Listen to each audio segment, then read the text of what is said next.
எல்லாருக்கும் வணக்கம். கடமையை செய் பலனை எதிர்பார்க்காத.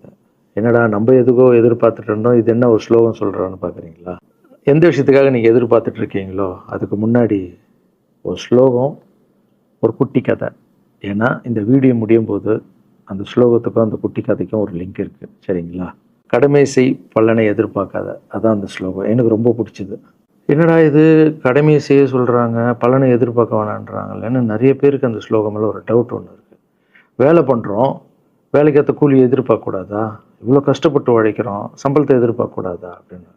அந்த ஸ்லோகத்தோடைய முழு மீனிங் என்னன்னா ஒரு கதையாக சொல்லிடுறேன். ஒரு பெரிய வீடு, ஒரு மிகப்பெரிய பணக்காரர். அவர் ரூமு மட்டும் க்ளீன் பண்ணுறதுக்கு ரெண்டு ஆட்கள் இருப்பாங்க. ரொம்ப பிடிச்சவங்களும் 2 பேர் அந்த ரூம் க்ளீன் பண்ணுறதுக்கு வச்சுருக்காரு. அவர் மிகப்பெரிய பணக்காரர். அவர் இப்போ 2 பேரும் வந்து ரூம் துடைக்கிறவங்க. ஓகே, அவர் காலையில் ரெடி ஆகி அந்த ரூம்லேருந்து வெளியே வரும்போது அவங்க துடைச்சிட்டு இருக்காங்கல்ல, அதில் ஒருத்தர் வந்து அவர் பாட்டுன்னு ஒரு வேலையை பார்த்துட்டு இருப்பார், துடைச்சிக்கிட்டே இருப்பார். இன்னொருத்தர் இருக்கார்ல, அவர் போய், சார் உங்கள் ட்ரெஸ்ஸு சூப்பராக இருக்குது சார், சார் நீங்கள் போட்டுக்கிற கண்ணாடி நல்லா இருக்கு சார், சென்ட்டு சூப்பராக இருக்குது சார், நல்லா இருக்குது சார், சூப்பராக இருக்கீங்க சார், எனக்கு பேக் கொடுங்க சார் அப்படின்னு வாங்கிட்டு போவார். இன்னொரு ஆள் வணக்கம் சார் சொல்லிட்டு வேலையை மட்டும் பார்த்துட்டு இருப்பாராம். இப்படியே தினமும் நடக்கும். அப்புறம் அந்த ஓனர் வந்து இந்த ஊரை விட்டு வெளியூருக்கு போகிறாரு. போகும்போது 2 வேலைக்காரங்களும் கூப்பிட்டு ஒருத்தருக்கு வந்து 1 மாதம் சம்பளம் எக்ஸ்ட்ரா. யார் கூட பேக்லாம் தூக்கிட்டு போய் எப்போ பார்த்தாலும் நான் சூப்பர் சொன்னார்ல, அவருக்கு 1 மாதம் சம்பளம் எக்ஸ்ட்ரா. இன்னொரு ஆளுக்கு ஒரு வீடு வாங்கி கொடுத்து அவரை, நீ என் கூடவே வந்துடுங்க, நான் அவர் கூடவே அவரை கூப்பிட்டு போகிறேன். இவன் ஓடி போய் கேட்டானா, சார் என்ன சார் தினமும் நான் தானே சார் உங்கள் பேக் எடுத்துருந்தேன், நான் கொடுத்த வேலையை நீ கரெக்டாக பண்ணல, நீ ஜால்ரா அடிக்கிறதுலையே இருந்த, எனக்கு இது நல்லா இருக்கு அது நல்லா இருக்குன்னு. ஆனால் அவன் வேலையை மட்டும்தான் பார்த்தான். வேலையை கரெக்டாக பார்த்தா பலனு கடவுள் கொடுப்பார், அந்த பலன் தான் இது அப்படின்னு சொன்னாங்க. இப்போ விஷயத்துக்கு வருவோமா? திருச்சி கிழக்கு தொகுதி. இன்னைக்கு நான் என்ன முடிவு சொல்கிறேன் இதுதானே. நான் திருச்சி கிழக்கில் நிற்கணும்னா நான் முதல்ல அரசியலுக்கு வரணும். நான் அரசியலுக்கு வரேனா இல்லையான்றதை சொல்கிறேன். அரசியல் எப்படி என் வாழ்க்கையில் வந்ததுன்னு சொல்கிறேன். உங்களுக்கு நல்லா தெரியும், என் வீட்டில் குழந்தைங்கள வளர்த்துக்கிட்டு நான் பாட்டுன்னு சோஷியல் சர்வீஸ் பண்ணிகிட்டு இருந்தேன். மாற்றுத்திறனாளிக்கு டான்ஸ் சொல்லி கொடுக்குறது, ஓப்பனர் சர்ஜரி பண்ணுறது, பசங்களை படிக்க வைக்கிறது, ஸ்போர்ட்ஸ் எல்லாத்துலேயும் என்னால் முடிஞ்ச வரைக்கும் பண்ணுவேன். என்னால் முடியல மற்றவங்கிட்ட கேட்டு பண்ணிகிட்டு இருந்தேன். இந்த டைமில் தான் ஜல்லிக்கட்டுன்னு வருது. ஒரு சில விஷயம்லாம் ஃபாஸ்ட்டாக சொல்லிடுறேன், உங்களுக்கு தெரிஞ்ச விஷயந்தான். ஜல்லிக்கட்டுன்னு ஒன்று வருது, அதில் நான் போகிறேன், சாப்பாடு போகிறதுக்காக குழந்தைங்களுக்கு போகிறேன். அப்படி நான் அந்த ஜல்லிக்கட்டு நடந்து முடிஞ்ச விஷயம்லாம் உங்களுக்கு தெரியும். அப்புறம் என் மேலே ஒரு தலைவர் விமர்சனம். எதுக்கு தலைவர்னு சொல்லுவார், நம்ம அண்ணன் தான், சீமான் அண்ணன் ஒரு விமர்சனம் வைக்கிறாரு. அதுக்கு நான் மறுபடியும் ஒரு ட்வீட் போடுறேன், அவர் ட்வீட் போடுறேன். அப்போ தான் என் வாழ்க்கையில் அரசியல்னு எடுத்து அந்த நுழையுது. நம்ம சாப்பாடு போகிறதுக்கு போகணும், இது என்னடா இவ்வளோ பெருசாக இருக்குது, அந்த ஜல்லிக்கட்டு தான் எனக்கு அரசியலில் உள்ள நுழைஞ்சது, என்னடா இவ்வளோ பெருசாக இருக்குது அப்படின்னு. அப்படியே போச்சு. அதே தலைவர் தான், அதே சீமான் தான் ரஜினி சார் அரசியலுக்கு வர்ற மாதிரி பேச்சு அடிபட்ட உடனே அவங்க சைட்லேருந்து பேசுகிறாங்க, தலைவரை பற்றி பேசுகிறாங்க. தலைவர் எனக்கு வந்து ஒரு குரு, என்னை வாழ வச்ச தெய்வம், ஒரு அப்பா மாதிரி, ஒரு அண்ணன், அப்பா எல்லாமே சொல்லலாம். ஸோ அவரை பற்றி அதிகமாக பேச ஒரு முறையும் சூப்பர் ஸ்டாருக்கு ஃபோன் போடுவேன். அண்ணா ரொம்ப ஓவராக பேசுகிறாங்க, டெப்பா கம்முன்னு இருக்கண்ணா, நீ சைலண்ட்டாக இரு. இப்படியே ஓரளவுக்கு தான் நம்மளால் பொறுக்க முடியும். அதுக்கப்புறம் ஆடியோ ரிலீஸ் ஃபங்க்ஷனில் என் மனசில் இருக்கிறதெல்லாம் உடச்சி சொன்னேன், அதை நீங்களும் பார்த்துருப்பீங்க, தெரியும். அதுக்கப்புறம் ஒரு ரஜினி சாருக்கு ஒரு ஃபங்க்ஷன் வந்தது, அந்த ஃபங்க்ஷன்லேயும் பேசினேன் இதை பற்றி. உங்களுக்கு தான் தெரியுமா அந்த வீடியோ, யார் ஓட்டப்பந்தயத்தில் ஜெயிக்கிறது, இப்போ கூட அந்த வீடியோ போயிட்டுருக்கு. அதை பேசணும், அது பாட்டும் அப்படியே போயிட்டு இருந்தது.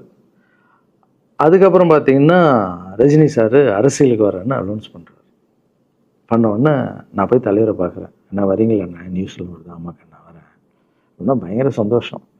ஏன்னா வாழ்க்கையில் ஒளி ஏற்றி வச்சவர், அவர் அரசியலுக்கு வர்றாரு, அவருக்கு சப்போர்ட்டிவாக இருக்கணும் நம்ம. அப்புறம் எல்லாருக்கிட்டையும் போய் நம்ம கேட்டுட்டு இருக்கோம், தலைவர் வந்துட்டாருன்னா எல்லாமே குழந்தைங்களுக்கு இன்னும் நிறைய பண்ணலாம் அப்படின்னு. என்ன நானும் வரேன்னு அப்படின்னா ரொம்ப சந்தோஷம் அப்படின்னு ஸ்ட்ரெயிட்டாக கிளம்பி நான் ட்ரஸ்ட்டுக்கு வரேன். என்னுடைய ட்ரஸ்ட்டு, என்னுடைய ஃபேன்ஸு எல்லாரையும் கூப்பிட்டு என்னுடைய வெல்விஷர்ஸ் எல்லாரையும் கூப்பிட்டு உட்கார வச்சு தலைவர் அரசியலுக்கு வராரு. புரியுதுங்களா? எனக்கு வந்து எழுத படிக்க தெரியாது, அதான் ஒரு ட்வீட் போடணும், இதெல்லாம் ரெடி பண்ணுங்கன்னு தமிழில் சொல்லிவிட்டு அவங்க ரெடி பண்ணிட்டு இருக்க ஒரு டீம். இன்னொரு டீம் உட்காந்து என்கிட்ட கேள்வி கேட்குறாங்க, தலைவர் அரசியலுக்கு வந்தால் அவர் வந்து சிஎம் ஆகிடுவார், நீங்கள் வந்து அமைச்சர் ஆகிடுவீங்களாண்ணே, சுகாதாரத்துறை அமைச்சர் தான் நம்ம வந்து ஆப்ரேஷன் நிறைய பண்ணலாம், இன்னொருத்தர் கல்வித்துறை எடுத்தால் நிறைய படிக்க வைக்கலாம். டேய், கடமை செய்யணும், பலன் எதிர்பார்க்கக்கூடாது. சுகாதாரத்துறை அமைச்சர், இது வந்து கல்வித்துறை, இதெல்லாம் படிச்சவங்க வர இடம். அண்ணன் படிக்கலடா. எல்லாருக்கும் படித்த இடத்த போட்டு ஒரே இடத்துல போய் முடங்கி போய் படிப்புனா படிப்பு மட்டும், எல்லாம் கட்சி வளரட்டும், தலைவர் வரட்டும், எல்லா துறையிலேருந்து ஹெல்ப் கட்டு நல்லா பண்ணுவோம், பெரிய ட்ரஸ்ட்டு கட்டுவோம். இப்போனா சின்ன ட்ரஸ்ட்டில் தான் நம்ம இருக்கோம். சின்ன வீட்டில் 60 குழந்தைங்க நீங்கள் இருக்கீங்க, 100 ஏக்கரில் கட்டுவோம். ஊனமுற்றோர்கள் இந்த பக்கம் திருநங்கைகளுக்கு, இந்த பக்கம் முதியோர்களுக்கு ஒரு பெரிய ட்ரஸ்ட் கட்டி பண்ணுவோம்டா. சூப்பர்ண்ணா.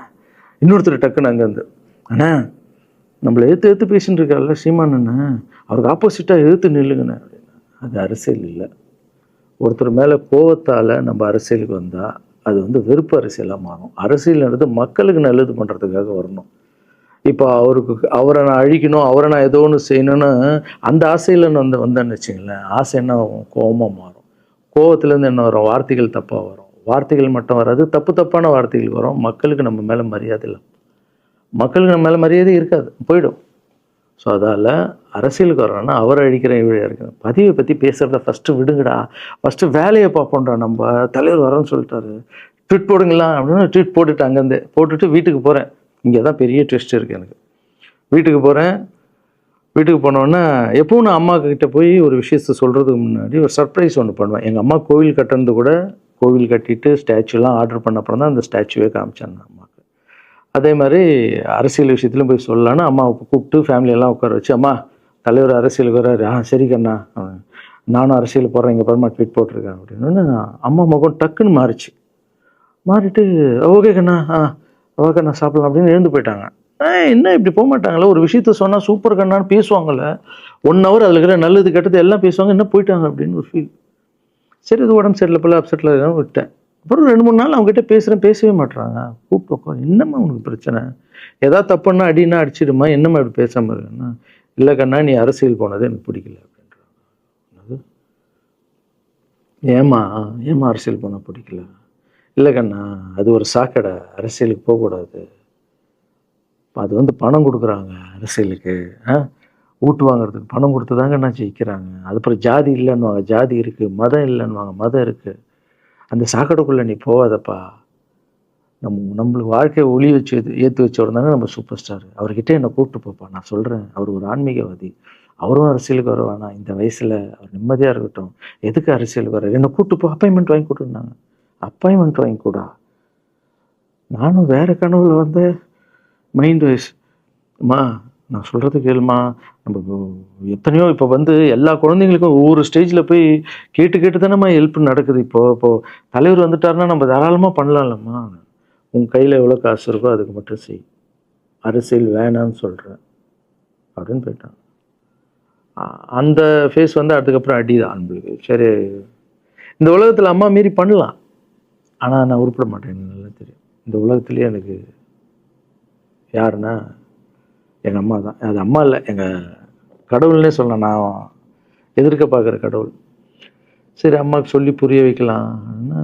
என்னடான்னு தலைவர்கிட்ட போய் எப்படி சொல்கிறது, பசங்கிட்ட ஒரு பயங்கர பில்டப் கொடுத்துட்டோம், அது இதுன்னு எல்லாம் வேற பார்த்துட்டு இருக்காங்க, என்ன பண்ணுறது. அந்த டைமை பார்த்து கொரோனா வருது. ஒரே ஷாக்கு, வெளியே போக முடியாதுன்றாங்க, இல்லைன்னா முடிஞ்சு போச்சு. பிரச்சாரம் பண்ண வெளியே போக முடியாது, தலைவருக்கு உடம்பு சரியில்லாமல் போகுது, ஹைதராபாத் ஷூட்டிங் போகிறாரு, உடம்பு முடியல, அப்படியே எல்லாமே கொலாப்ஸ் ஆகுது. அப்புறம் தலைவர் அலௌன்ஸ் பண்ணுறாரு, நான் அரசியலுக்கு வரல, டாக்டர்ஸ் வந்து போகக்கூடாதுன்னு சொல்லிட்டாங்க, கொரோனா டைமில் நம்ம வந்து பிரச்சாரம் போக முடியாது, அந்த காரணம் சொன்னார். அது உங்களுக்கு எல்லாருக்கும் தெரியும். தான் தலைமையில் கை வச்சுன்னு உட்காந்துட்டோம். நான் ட்ரஸ்ட்டில் இருக்கிற குழந்தைங்க மற்றவங்க எல்லாரும் என்னென்னோ நினச்சி ஒர்க் பண்ணிட்டு இருந்தால எல்லாரும் அப்செட்டில் உட்காந்துருக்கோம். தலைவர் ஒருத்தம் போய் பேசி பார்க்கலாம் அவர்கிட்ட, தலைவர் வர்றாரு, கூப்பிட்றாரு, போகணும். அந்த மாதிரி தலைவரை பார்த்ததில்லை நான். அப்படியே எனக்கு புரிஞ்சுது, அவர் ரொம்ப வலியில் இருக்கார் அப்படின்னு. எவ்வளோ சுறுசுறுப்பானால உடம்பு முடியலைங்கண்ணா. பரவாயில்ல, உங்கள் உடம்பு தானே முக்கியம், என்ன இதெல்லாம் என்னென்ன தூக்கி போடுங்கண்ணா. இல்லைங்கண்ணா, இத்தனை வருஷம் என்னை வாழ வச்சாங்கல்ல, அவங்களுக்கு ஏதாவது ஒன்று பண்ணணும்னு நினச்சாங்கண்ணா, இங்கே குத்துதுக்கண்ணா, எனக்கு என்ன பண்ணுறதுன்னு தெரியல, ரொம்ப கஷ்டமாக இருக்குது அப்படின்னா. அண்ணே அதை விடுங்கண்ணே, எல்லாம் அப்படின்னு அவர்கிட்ட பேசிட்டு அவர் வந்து அப்போ நான் முன்னாடி பேசும்போது அவர் சொல்கிறார், நான் கூட பதவிக்கு வரணும்னு ஆசைப்படல, இன்னொரு நல்ல ஆள் படித்த ஆள் அங்கே நிற்க வச்சு பார்ப்போம். யாருன்னே சொல்லுவேன், யாருன்னு கூட சொல்லலை. அது அப்படியே போச்சு. அவர் மனசுக்கு மட்டும்தான் தெரியும், யாருன்னு கூட சொல்லலை. ரொம்ப அப்செட்டாக இருந்தார். சரி ஓகே, இதுவும் கடந்து போகணும். அப்படியே கடந்து போச்சு. எனக்கும் காஞ்சனா படம் அது இதுன்னு வந்து பெரிய ஹிட் ஆகுது. அதுக்கப்புறம் யாருக்கிட்டேயும் நீங்கள் யாரும் எனக்கு ஹெல்ப் பண்ண வேணாம். முதல் நாள் நான் கலைஞர் ஐயா கிட்ட ஹெல்ப் கேட்டேன். அவர் ஒரு சில குழந்தைங்களுக்கு ஹெல்ப் பண்ணார். அதுக்கப்புறம் அன்புமணி ராமதாஸ் ஐயா, அவரும் ஹெல்த் மினிஸ்டர் இருக்கும்போது அவர் ஒரு சில குழந்தைங்களுக்கு ஹெல்ப் பண்ணார்.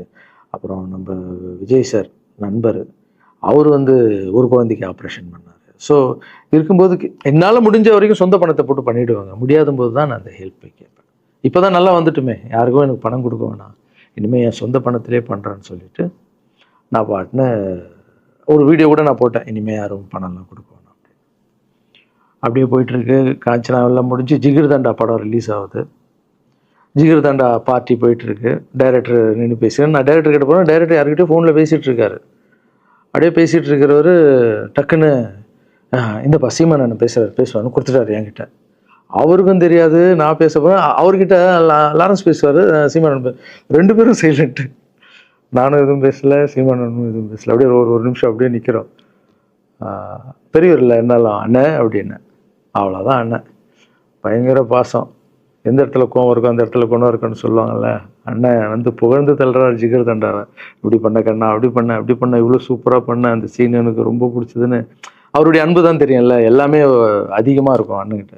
அண்ணா ரொம்ப சந்தோஷமாக வாழ்த்தினார். அப்புறம் நான் மாற்றம்னு ஒரு அமைப்பு ஆரம்பிச்சிருக்கேன்ல, இந்த விவசாயிகளுக்கு டிராக்டர் கொடுக்கறது, அப்புறம் மாற்றுத்திறனாளிக்கு ஸ்கூட்டி கொடுக்குறது, எல்லாமே அதை பார்த்துட்டு பத்திரிகையாளர் கேட்குறாங்க அவர்கிட்ட, ரகுவலாரன் சார் மாற்றம்னு அமைச்சிருக்காருன்னா, நல்ல விஷயம் தம்பி, நல்லா பண்ணிட்டோம், நல்லா இருக்கட்டும் அப்படின்னு வாழ்த்தினார். ஸோ ஒரு பெரிய பிரச்சனைக்கு கடவுளே அதை அப்படியே சால்வ் பண்ணி வச்ச மாதிரி ஆயிடுச்சு. அப்படியே போச்சு. ஆனால் நீங்கள் நல்லா இருக்கணும், எங்கே இருந்தாலும் நல்லா இருப்பீங்க. எப்போல்லாம் ட்ரஸ்ட்டுக்கு போகும்போது பசங்கள்லாம் கேட்பாங்க, அந்த 100 ஏக்கர் ட்ரஸ்ட்டு குழந்தைங்க, சரி ஓகேடா.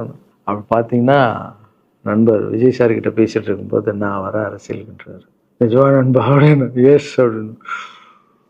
மறுபடியும் போய் ட்ரஸ்ட்டில் உட்காந்து டேய் நண்பர் வராரு. ஏன்னா சூப்பர் ஸ்டார் எனக்கு எவ்வளோ க்ளோஸோ, நண்பர் கூட அவ்வளோ க்ளோஸ் தான் எனக்கு. ஏன்னா மேகமாய் வந்து போகிறேன்ற சாங்லேருந்து நான் அவருக்கு டான்ஸ் மாஸ்டராக பண்ண ஆரம்பித்தேன். அதுக்கப்புறம் நிறைய சாங் பண்ணேன், சரக்கு வச்சுருக்கேன். அப்போ உங்களுக்கு தெரியும், அந்த தாம் தக்க தீம் தக்க அவருக்கு மட்டும் நான் ஸ்பெஷலாக பண்ணி கொடுத்துட்டு போவேன். தமிழ் வேறு யாருக்கும் பண்ண மாட்டேன். அவர் கூப்பிட்டா வருவேன், தலைவர் கூப்பிட்டா வருவேன், சாங் பண்ணிட்டு போவேன். அவர் வரணும் போது எஸ், ஏன்னா அவர் ஒரு முடிவு எடுக்க மாட்டார், எடுத்தாருன்னா அவர் நல்ல உழைப்பார், நல்ல உழைப்பாளி பண்ணுவார் அப்படின்னு நினச்சி மறுபடியும் போய் ட்ரஸ்ட் ஆளுங்கெல்லாம் பேசுகிறதுக்கு முன்னாடி, ஐயோ அம்மா இருக்காங்களே பிடிக்காத, ஃபஸ்ட்டு அங்கே கரெக்ட் பண்ணணும்ல. அங்கே போனேன். அம்மா நண்பர் அரசியலுக்கு வராருமா, என்னம்மா அப்போ தான் ஓகே, இப்போ எல்லாம் மாறி இருக்கு, போகலாமா, நீ ஃபஸ்ட்டு அவர்கிட்ட ஒரு அப்பாயின்மெண்ட் வாங்க, நான் உன்னை கூப்பிட்டு போகிறேன் அப்படின்னா. கூப்பிட்டு போய் இந்தப்பா என் பிள்ளைய ஒப்படைக்கிறேன் பார்த்துக்கப்பான்னு சொல்லுன்னு பார்த்தா, என்னம்மா பேச போகிறேன்னு கேட்டேன். நீ அரசியலுக்கு வராத தம்பி, இது ஒரு சாக்கடை, நீ அரசியலுக்கு வராத, நீ ரொம்ப சைலண்டான ஆள், உனக்கு இதெல்லாம் செட் ஆகாது, பணம் கொடுத்தா தான் ஜெயிக்க முடியும், ஜாதி இருக்குது, மதம் இருக்குது, இதெல்லாம் தாண்டி வருது கஷ்டம்னு நான் அவர்கிட்ட சொல்கிறேன்ப்பா அப்படின்னு. அப்படியே மா புரிஞ்சுக்குமாண்ணா, டேய் மீன் குழம்பு வச்சுருக்கேன் சாப்பிட்றேன், அதே மீன் குழம்பு. ஓகே, நான் நினச்சிட்டேன் நம்ம ஜாதகத்தில் இல்லை போல், சரி விட்டுடலாம், சரி இப்போ விட்டுருவோம், ஒரு 2-3 நாளைக்கு அப்புறம் மறுபடியும் பேசுவோம் அப்படின்னு மறுபடியும் பேசுகிறேன். அதே மறுப்பு தான். நானும் நண்பர்கிட்ட பேசுகிறேன், அம்மா இப்படி சொல்கிறாங்க நண்பா, அது அவங்களுக்கு தெரியல, அவர் நிறைய பேச மாட்டார், வயசானவங்கல்ல, தெரியல, வந்தப்புறம் புரியும், ஒரே வார்த்தை தான். அதுக்கப்புறம் ஃபோனில் கூட்டணி கட்சியெல்லாம் வராது போது, நண்பா என்னடா யாரும் கூட்டணி கட்சி வரல நண்பா, இது அது நான் எனக்கு ஒருத்தர் பிடிச்சிட்டாங்கலாம் மனசில் பட்டதை எல்லாமே சொல்லிகிட்டு இருப்பேன். அது நல்லதோ கெட்டதோ, என் பழக்கம் அப்படி தான், பிடிக்கலாம் தூரம் ஒதுங்கிடுவேன். அப்படியே போகுது. எலெக்ஷன் வருது, அனௌன்ஸ் பண்ணுறாங்க, எலெக்ஷன் நண்பர் நிற்கிறாரு. ரிசல்ட் அன்றைக்கி டோட்டலாக மாறுது எல்லாமே, அப்படியே தலைகீழாக ஆகுது, புரட்டி போடுறாரு சரித்திரத்தை. வேறம்மா முதல்ல தெரிந்து எங்கள் அம்மாவை தான். எனக்கு ரொம்ப ஆசையாயிடுச்சுன்னா எங்கள் அம்மா மேலே அம்மா பேர் கண்மணி. கண்மணி அப்படின்னு தான் கூப்பிட்டு போவேன். எங்கன்னு கூப்பிட்டு போனால் அம்மா கண்ணு, என்னடா இவ்வளோ உஷாராக வர, என்ன விஷயம், இங்கே உங்ககிட்ட தான் பேசணும். நீ என்னம்மா சொன்ன, பணம் கொடுத்தா தான் ஓட்டு போடுவாங்க, ஜாதி இருக்குது, மதம் இருக்குது, புது ஆளுங்களை வர விட மாட்டாங்க, ஜெயிக்க முடியாது, இதெல்லாம் சொன்னல. நண்பர் ஜெயிச்சிட்டார் பார்த்தியாம்மா. அந்த ஒரே ஒரு முகத்துக்காக ஓட்டு போட்டிருக்காங்க. நம்பிக்கையான ஆள் வந்தால் போடுவாங்கம்மா, நல்லவங்களாம் வரலாமா, புரிஞ்சுக்கம்மா, என்ன விடுமா. இப்போ என்னம்மா சொல்கிற அப்படின்னு கேட்டேன். முதல் முறையாக எங்கள் அம்மா முகத்தில் ஒரு சிரிப்பை பார்த்தேன். ஆமாங்கண்ணா, அந்த புள்ள எல்லாத்தையும் மாற்றிடுச்சு, இவ்வளோ பெரிய வெற்றி அடி வரணும்னு நான் எதிர்பார்க்கலப்பா. ஒரு நல்ல மனுஷன் வந்து பண்ணணும்னு நினச்சா அது முடியுங்கண்ணான்ற நம்பிக்கை எனக்கு வந்திருக்குப்பா அப்படின்னு அம்மா சொன்னான். அப்போ என்ன போயிடலாமா, ஓகேவா அப்படின்னு கேட்டேன். போகண்ணா, நீ நினச்ச மாதிரி பண்ணு அப்படின்னு அம்மா சொன்னோன்னு காலில் சாப்பிட்டாமா வந்தேன். தேங்க்யூ ஸோ மச்மா அப்படின்னு. ரொம்ப ஹாப்பி நான். அம்மா ஓகே சொல்லிட்டாங்க அரசியல் வர்றதுக்கு. இப்போ நான் தாய்க்கு நிகரான்னு நினைக்கிறேன். என் ரசிகர்கள் கேட்குறேன், நான் அரசியலுக்கு வரலாமா? இதை பார்த்துட்டு இருக்கிறவங்களுக்கு, இந்த மக்களை கேட்குறேன், நான் அரசியலுக்கு வரலாமா? அந்த தகுதி எனக்கு இருக்கா? நீங்களும் சொல்லுங்கள். இந்த வீடியோ பார்த்துட்டு இருக்கவங்க கமெண்ட்ஸ் போடுங்க. பசங்களா, இவங்க தான் என்னுடைய 22 வருஷத்தினுடைய உழைப்பு. அரசியலுக்கே வராமல் மக்களுக்கு நான் செஞ்ச சேவை உங்கள் கண்ணு முன்னாடி நிப்பாட்டியிருக்கேன். இப்போ உங்கள் வயசு என்ன? 22 வயசாகுது. ஒரு வயசில் என் கையில் வந்தார் இவர். அந்த ஃபோட்டோவை நீங்களே பாருங்கள். இப்போ 22 வயசு. ஒரு குழந்தைய வளர்க்குறதுக்கு நீங்கள் எவ்வளோ கஷ்டப்படுவீங்க உங்களுக்கு தெரியும்ல. அந்த கஷ்டம் என்னென்னா, ஸ்கூலுக்கு அனுப்புறதுலேருந்து, ஃபீஸ் கட்டுறதுலேருந்து, உடம்பு சரியில்லாமல் போனான்னு அவன் ஆசையில் நிறைவேற்றுறதுலேருந்து, ஒரு குழந்தைக்கு அப்படி இருந்தால் 60 குழந்தைங்களை வளர்த்துருக்கேன். எவ்வளோ பிரச்சனை வந்திருக்கேன், எவ்வளோ நோய்கள் வந்திருக்கும், எவ்வளோ நைட் தூங்காமல் வந்திருக்கேன், அதில் எவ்வளோ டிஸ்டர்ப், அதுவும் என் வீட்டில் வளர்த்துருக்கேன். இதெல்லாம் எதுக்கு பண்ணேன்னா, எந்த ஒரு எதிர்பார்ப்பும் இல்லாமல் கடமை செய் பலனை எதிர்பார்க்காதன்ற அந்த வார்த்தை எனக்கு ரொம்ப பிடிக்கும்.